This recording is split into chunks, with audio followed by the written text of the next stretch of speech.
आज है 6 जुलाई 2025 दिन रविवार। Welcome back to Clean News UP. चलिए देखते हैं उत्तर प्रदेश की 25 फटाफट बड़ी खबरों को। 20,000 युवाओं को मिलेगा रोजगार। इस क्षेत्र में बड़े निवेश की तैयारी, यूपी सरकार करेगी मदद। पर्यावरण के अनुकूल ऊर्जा उत्पादन को बढ़ावा देने के लिए सरकार ग्रीन हाइड्रोजन की तरफ देख रही है। इस क्षेत्र में जापान प्रदेश सरकार की मदद करेगा। मुख्यमंत्री योगी आदित्यनाथ के सलाहकार अवनीश कुमार अवस्थी की अगुवाई में प्रदेश सरकार का एक प्रतिनिधिमंडल इसी महीने के अंत तक जापान जाने की तैयारी में है। प्रतिनिधिमंडल न केवल उत्पादन तकनीक का अध्ययन करेगा, बल्कि वहां इस क्षेत्र में सक्रिय कंपनीज की यूपी में निवेश के लिए आमंत्रित भी किया जाएगा। पूर्वोत्तर रेलवे में आज जुलाई से 8 घंटे पहले बनेगा रिजर्वेशन चार्ट। कर्मचारियों को दी गई विशेष ट्रेनिंग। 8 जुलाई से ट्रेन का रिजर्वेशन चार्ट 8 घंटे पहले बनाया जाएगा। इस बाबत आदेश जारी कर दिए गए। पूर्वोत्तर रेलवे मुख्यालय सहित लखनऊ, इज्जतनगर व वाराणसी मंडल में इसे लागू किया जा रहा है। इस बाबत मुख्य वाणिज्य प्रबंधक की ओर से आदेश जारी कर दिया गया। इसके तहत तीनों मंडलों के वरिष्ठ वाणिज्य प्रबंधकों को निर्देशित किया गया है। कानपुर में चमड़ा उद्योग के प्रदूषण से खतरे पर आई नई रिपोर्ट और 157 लोगों के खून में मिला। चमड़ा उद्योग से निकलने वाला प्रदूषण कानपुर के लोगों के लिए गंभीर खतरा बनता जा रहा है। लेदर में इस्तेमाल क्रोमियम की चपेट में आने वालों की संख्या में और भी इजाफा हुआ। 24 जून को शहर के 6 इलाकों के 157 लोगों के खून में क्रोमियम तय मानक से अधिक निकला। सैंपल की जारी रिपोर्ट में 20 लोगों में मरकरी भी तय मानक से ज्यादा पाई गई। पीएम ने संभल हादसे पर जताया दुख। मृतकों के परिजनों को 2 लाख, घायलों को 50,000 की अनुग्रह राशि की घोषणा। प्रधानमंत्री नरेंद्र मोदी ने संभल जिले में हुए सड़क हादसे में 8 लोगों की मौत पर गहरा शोक व्यक्त किया। उन्होंने हादसे में जान गंवाने वालों के परिजनों के प्रति संवेदना जताई और घायलों के शीघ्र स्वस्थ होने की कामना की। उन्होंने मृतकों के परिजनों को प्रधानमंत्री राष्ट्रीय राहत कोष से 2-2 लाख रुपए और घायलों को 50,000 रुपए की अनुग्रह राशि देने की घोषणा की। गाजियाबाद में अब घर बनाना होगा आसान, नए भवन निर्माण नियम लागू। उत्तर प्रदेश विकास प्राधिकरण भवन निर्माण और विकास उपविधियां तथा आदर्श जोनिंग रेगुलेशंस 2025 लागू करने का शासनादेश विशेष सचिव राजेश कुमार राय ने कैबिनेट की मंजूरी के बाद जारी किया। जीडीए समेत आवास विकास परिषद के हजारों आवंटियों को इसका लाभ मिलेगा।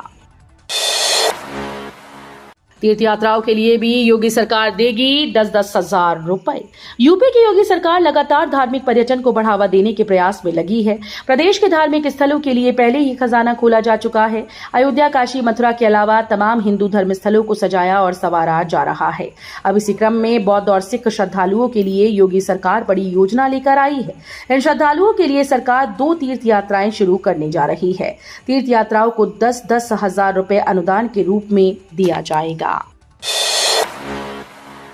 कांवड़ यात्रा मार्ग पर दुकानदार नहीं लिखने होंगे दुकानों के नाम, क्यूआर कोड देगा सारी जानकारी।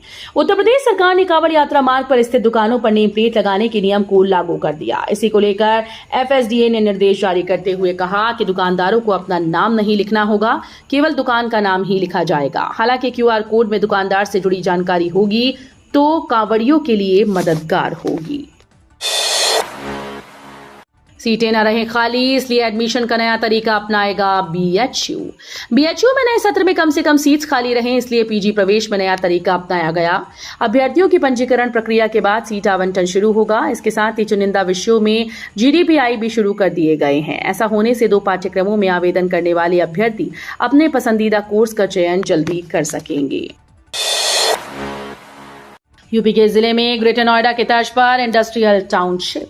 यूपी के गोरखपुर में धुरियापार इंडस्ट्रियल टाउनशिप का मास्टर प्लान शासन से मंजूर होने के बाद पूरे इलाके को ग्रेटर नोएडा के तर्ज पर विकसित करने की कवायद शुरू हो गई। शासन के निर्देश पर प्रस्तावित रेल लाइन के दायरे में आने वाले गांव को टाउनशिप के लिए अधिसूचित किया जाना है। धुरियापार इंडस्ट्रियल टाउनशिप को लॉजिस्टिक का प्रमुख केंद्र बनाने की कोशिश हो रही है। मास्टर प्लान में प्रस्तावित रेलवे लाइन के पास के गाँव को भी अधिसूचित करते हुए टाउनशिप में शामिल किया जाएगा। एयरपोर्ट के पास बनी 15 ऊंची इमारतों की टूटेगी ऊपरी मंजिल, सुरक्षा के लिए बनी खतरा। चौधरी चरण सिंह अंतर्राष्ट्रीय एयरपोर्ट के पास नियमों के विपरीत अधिक ऊंचाई की बनी इमारतों का अवैध निर्माण तोड़ा जाएगा। ऐसी 15 इमारतें एलडीए, जिला प्रशासन और एयरपोर्ट की संयुक्त टीम ने सर्वे के बाद चिन्हित की। एयरपोर्ट के 100 मीटर के दायरे को नो कंस्ट्रक्शन जोन घोषित किया गया है, जिसमें 101 से 200 मीटर तक 1 मंजिल, 201 से 300 मीटर तक 2 मंजिल तक निर्माण किया जा सकता है। सीएम योगी से मिले जापानी राजदूत, कहा वैश्विक निवेशकों के लिए यूपी टॉप विकल्प।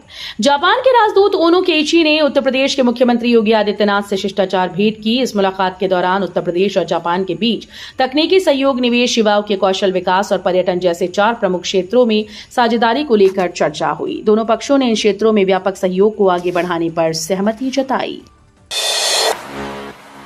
अयोध्या में श्री राम मंदिर से जुड़ेगा सरयू रिवर फ्रंट। नदी में स्नान के बाद ध्यान योग कर सकेंगे भक्त। अयोध्या में श्री राम जन्मभूमि पर बने भव्य राम मंदिर को अब सरयू रिवर फ्रंट से जोड़ने की तैयारी है। सरयू नदी के तट पर बन रहा सरयू रिवर फ्रंट अयोध्या की खूबसूरती और सुविधाओं को और बढ़ाने जा रहा है। ये रिवर फ्रंट श्री राम मंदिर से जुड़कर पर्यटकों और श्रद्धालुओं के लिए एक अनूठा अनुभव प्रदान करेगा। फिलहाल इसे मंदिर परिसर के उत्तरी गेट से जोड़ने की तैयारी की जा रही है। यूपी के राजस्व मामलों में अब अंतिम नहीं मानी जाएगी लेखपाल रिपोर्ट।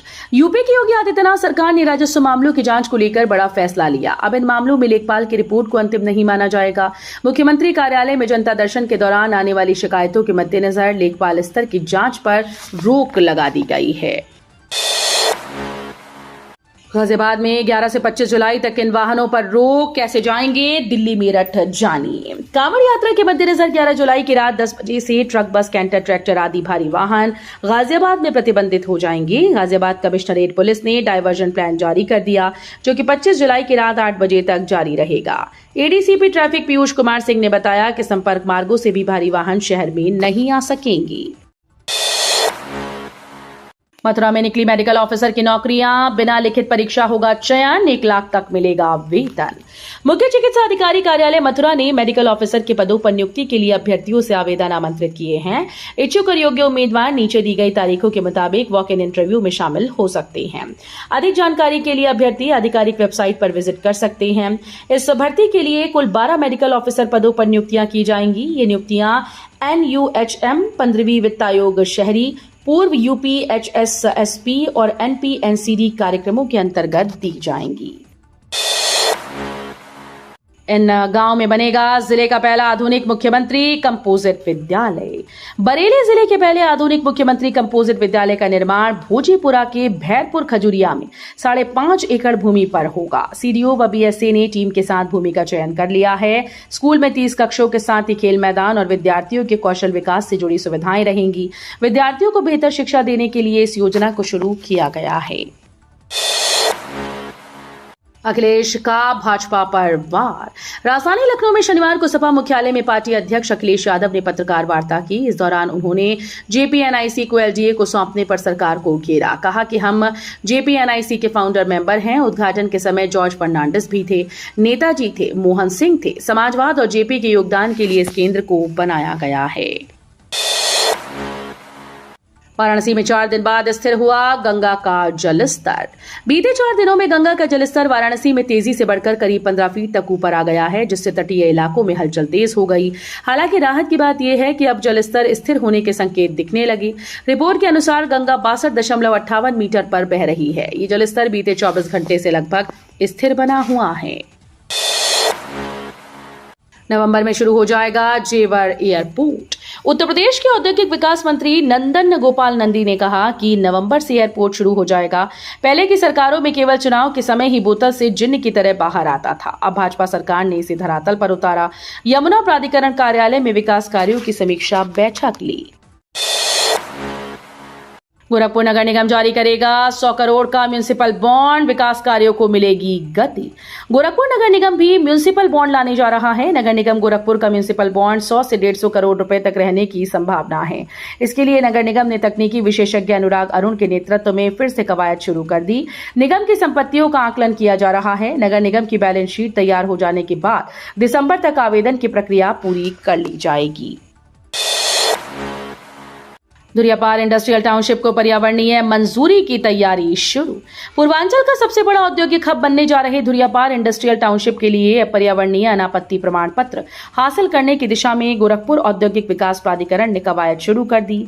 इस टाउनशिप में उद्योगों की स्थापना से पर्यावरण पर पड़ने वाले संभावित प्रभावों का आकलन करने के लिए गीडा ने एनवायरमेंटल इम्पैक्ट असेसमेंट कराने का निर्णय लिया है।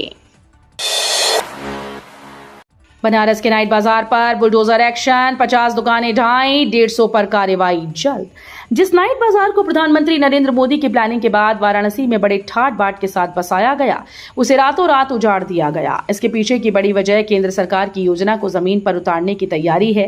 केंद्र सरकार ने उत्तर प्रदेश के 17 नगर निगमों के स्टेशन एंट्री पॉइंट को सुंदरीकरण के साथ नए स्वरूप में तैयार करने की तैयारी की है। इसमें वाराणसी भी शामिल है। इस तैयारी के तहत वाराणसी के कैंट रेलवे स्टेशन के सामने संचालित हो रहे नाइट मार्केट को हटाने का निर्णय लिया गया था।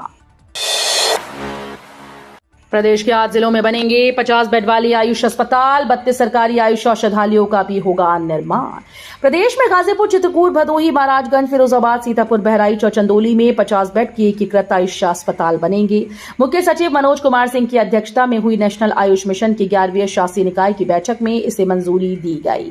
बैठक में कुल 65,181.20 लाख रुपए की राज्य वार्षिक कार्य योजना 2025-26 का भी अनुमोदन किया गया। ओपी राजभर बोले, अखिलेश घोषणा करे सरकार बनी तो मुसलमान को सीएम बनाएंगे। उत्तर प्रदेश सरकार में पंचायती राज मंत्री ओम प्रकाश राजभर ने शनिवार को योजनाओं की समीक्षा की। इसके बाद पत्रकारों से बातचीत में उन्होंने गांव में चौपाल लगाने की बात कही।